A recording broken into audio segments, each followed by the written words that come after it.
The honourable member for Davenport.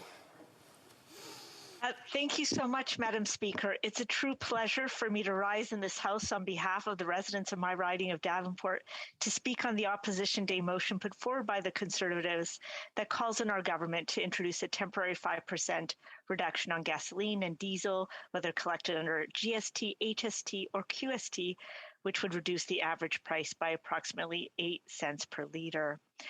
Our federal government, Madam Speaker, is acutely aware that many Canadians are being squeezed by higher prices for gasoline and by elevated inflation in general.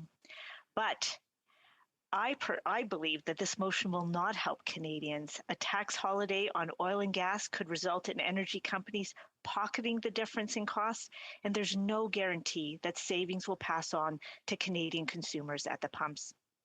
Madam Speaker, increases in prices for a variety of goods is a global phenomenon driven by the unprecedented challenge of restarting the world's economy, as well as the instability to the global markets as a result of Russia's attack on Ukraine, which has jolted commodity markets with a surge in prices, particularly for oil, natural gas, and wheat.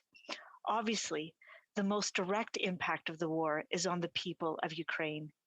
As we have repeatedly said, we remain steadfast in our support for Ukraine and will continue to put pressure on Russia and choke President Putin's ability to fund his unprovoked and illegal attack of aggression. Madam Speaker, as you know, and as do the members of this venerable House, our federal government has been swift and decisive in its actions, along with Europe, the United States, and the United Kingdom, to put in place aggressive sanctions on Russia. Indeed, they are the toughest sanctions ever imposed on a major economy. However, in order to really be effective, in order to really have an impact, we have to be prepared for there to be some adverse consequences for our own economy, which could also affect Canadians' cost of living temporarily. Along with higher prices for a broad range of commodities, the Russian invasion threatens renewed global supply disruptions, all of which are expected to add upward pressures on prices. The OECD recently estimated in a special report on the economic and social impacts and policy implications of the war in Ukraine that global growth could be reduced by over 1 percentage point over the next year, while global inflation could be 2.5 percentage points higher. And while Canada's natural resource sectors will benefit from higher commodity prices, higher prices will additionally disrupt supply chains and will have significant impacts, further impacts on inflation in Canada, including, as we are currently seeing, at the gas pumps.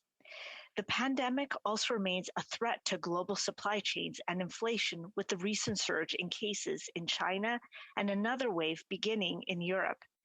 As global economies have unwound COVID-19 related restrictions and reopened their economies, the price of goods have gone up around the world. Indeed, the Bank of Canada and private sector economists anticipate that inflation may stay higher for somewhat longer than initially expected, but they expect it to ease back towards the 2% target over the next 2 years as pandemic-related forces fade. As we have always said, restarting the economy is a complex process, and the Canadian and global economies are still feeling the impact of the pandemic. That said, Madam Speaker, Canadians should be rest assured that when it comes to government benefits and concerns over inflation, the federal government indexes the Canada Child Benefit to inflation, as well as the Canada Pension Plan, Old Age Security, the Guaranteed Income Supplement, the Goods and Services Tax Credit, and other benefits for the most vulnerable people. I'm very proud that our key government supports for those most vulnerable in our society are indexed to inflation. So while inflation will have huge impact on our society, our most vulnerable are protected.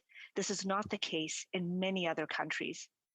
Madam Speaker, Other measures that we have implemented to support Canadians include the cutting of taxes for the middle class while raising them on the top 1%. And we're working very hard to address housing affordability. In addition, we're also working with provinces and territories to implement a Canada-wide $10 a day community-based early learning and childcare system that will make life more affordable for families, creating new jobs, getting parents back into the workforce, growing the middle class, while giving every child a real and fair chance of success. Now, all provinces and territories have signed on to this national plan except for Ontario, and I know Ontarians, especially the residents of my riding of Davenport, are hopeful that they will sign on to this plan very soon. Madam Speaker, a strong monetary policy framework is also an excellent weapon in our arsenal to keep prices stable and keep inflationary pressures in check. Our federal government and the Bank of Canada believe that monetary policy can best serve Canadians by continuing to focus on price stability. That is why last December, we announced with the Bank of Canada the renewal of the 2% inflation target for another 5-year period. This renewed framework will keep the bank focused on delivering low, stable, and predictable inflation in Canada. Since Canada adopted an inflation targeting framework 30 years ago, inflation has averaged close to 2%, which has contributed to our country's strong labor market performance. It has also contributed to our economic growth as well as to our prosperity. Maintaining a stable environment for the prices that Canadians pay is the paramount objective of Canada's monetary policy. That has been the case for the past 30 years and will remain the case for the next 5 years as well. Doing so supports a strong and inclusive labor market that provides every Canadian with opportunities for a good quality of life. That is why the review and renewal of Canada's monetary policy framework every 5 years is such an important moment. This renewal of Canada's monetary policy framework is fundamental to Canada's economic success. It is about continuity and about continuing to do what we know works. Madam Speaker, as you can see, our federal government is already working hard to address the cost of living and to make life more affordable for Canadians. And thankfully, by delivering significant fiscal policy support to Canadians during the pandemic and avoiding harmful austerity policies, we've seen a rapid and resilient recovery so far. The vast majority of the government's recovery plan is targeted towards growth enhancing and job creating initiatives. Initiatives such as the investment to support childcare and the adoption of new technologies that will help boost supply, increasing space for the economy to grow without the risk of higher inflation. And our federal government has moved from very broad-based support to far more targeted measures that will provide help where it is needed, the most when it is needed. I am pleased to say, Madam Speaker, that our plan is working. Canada has exceeded its goal of creating 1 million jobs, well ahead of expectations, and has the strongest jobs recovery in the G7. In fact, as of February, despite the temporary effect of Omicron on Canada's labor market, 112% of the jobs lost since the peak of the pandemic has been recouped in Canada, significantly outpacing the US, where just 90% of lost jobs have been recovered so far. And Canada's GDP has now returned to pre-pandemic levels, with economic recovery well on track and the focus now shifting to sustaining and enhancing Canada's growth potential. However, Madam Speaker, we know that more can be done, especially as we emerge from COVID-19.